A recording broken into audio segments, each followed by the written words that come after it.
Hello प्रिय मित्रों, नमस्कार, राधे राधे, जय श्री कृष्णा। आप सबको नमस्कार मेरा।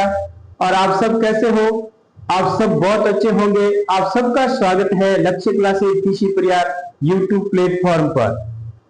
अब इसी प्रकार अपन कर रहे हैं कक्षा 11 का चैप्टर अध्याय नंबर 13 सीमा और अवकलज, जिसका इंग्लिश में नाम है लिमिट्स एंड डेरिवेटिव।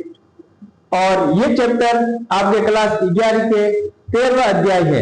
जो हाल में जिन्होंने साइंस मैथ्स लिया है क्लास 11 के अंदर, उसको मैं ऑल द बेस्ट कहना चाहता हूँ, क्योंकि साइंस मैथ्स बहुत बड़ा स्कोप है आपकी लाइफ में और उसको आप अच्छी तरह से इसको क्लास 11 और 12 12 अच्छी तरह से आपको पढ़ना है, क्योंकि साइंस मैथ्स वाले विद्यार्थी को थोड़ा ज्यादा पढ़ना पड़ता है और थोड़ा अच्छी तरह से ध्यान देना पड़ता है। इसमें कुछ चीजें आपको मेमोरी में आपको याद रखनी है और इस चैप्टर की वो चैप्टर की बेसिक चीजें हैं।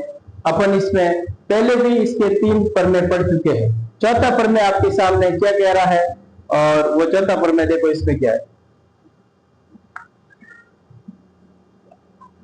देखो, इस सीमाओं का प्रमेय थ्योरम और लिमिट के बारे में अपन पढ़ चुके हैं। इसके 3 थ्योरम, 3 नियम। पहला अपन योग नियम पढ़ा था, योग, दूसरा अंतर, तीसरा गुणन और चौथा भिन्न वाला, तीसरा भिन्न वाला। तो अब चौथा है अचल नियम। चौथा क्या है आपके सामने? अचल नियम क्या है? अचल नियम प्रिय मित्रों, यदि f ऑफ x बराबर k है, k एक कांस्टेंट टर्म है जहां k एक अचर माना जाता है। क्या माना जाता है? अचर। Limit f of x tends to a equal limit of x tends to a k equal to k आएगा। क्या आएगा? k ही आएगा। कांस्टेंट टर्म के अंदर ध्यान रखना, आपके इसमें k ही आएगा। क्या आएगा? क्या आएगा? k ही आएगा। तो ये चीज आप f of x बराबर k मानना, आपको क्या मानना? k मानना है। और अचर गुणन नियम, यदि दो कांस्टेंट टर्म आपस में गुणन है तो आप क्या करेंगे? देखो, दो कांस्टेंट टर्म आपके गुणन है तो क्या करेंगे? तो limit of k of x, और जिसमें x tends to a, k limit of x tends to a f of x और equal to k of l हो जाएगा। क्या हो जाएगा? k इंटू l हो जाएगा। तो ये भी आप ध्यान रखें, k यहाँ पे कांस्टेंट क्रम में अचर पद है। क्या है? और तीसरा आपके छठा मापांक नियम है। छठा क्या है आपके? मापांक। चौथा है अचर, पांचवा है अचर गुणन और छठा है 6 वाला है मापांक नियम। मापांक नियम के अंदर मॉड लगाना है। क्या लगाना है आपको? मॉड लगाना है। Limit f of x, limit x tends to a और f of x equal to mod लगाना है। मॉड के अंदर limit x tends to a f of x equal to l मानना। क्या माना?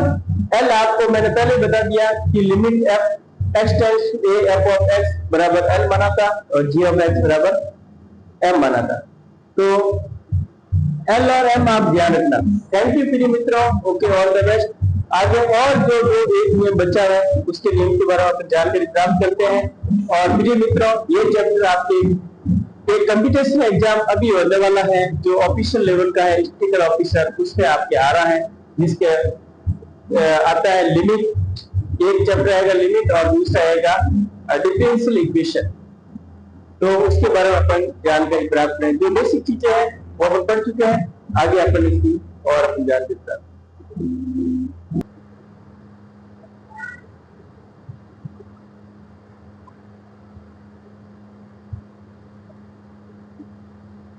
प्रिय मित्रों, हेलो प्रिय मित्रों, अपन सीमाओं पर पढ़ने नियम नंबर 7 करेंगे। क्या करेंगे?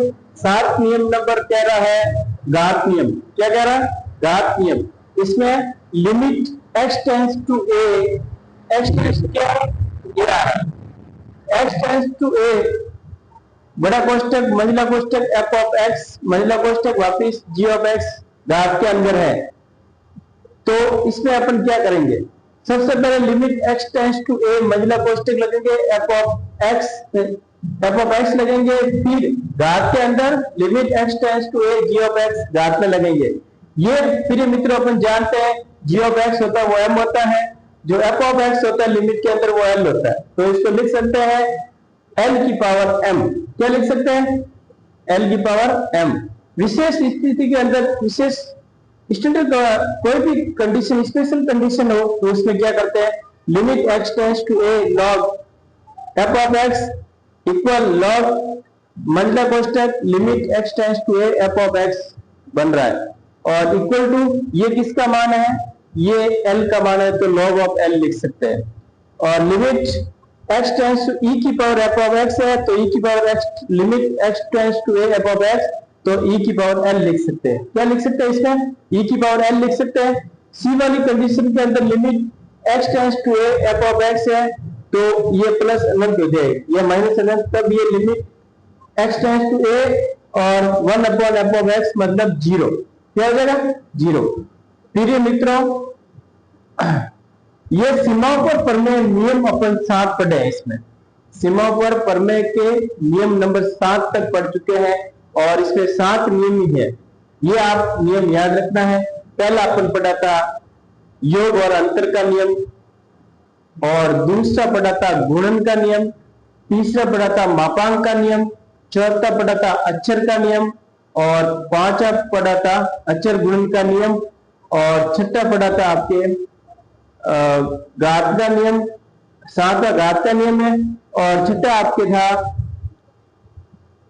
छठा मापांक का नियम था, और सातवां है घात का नियम। ठीक है ना।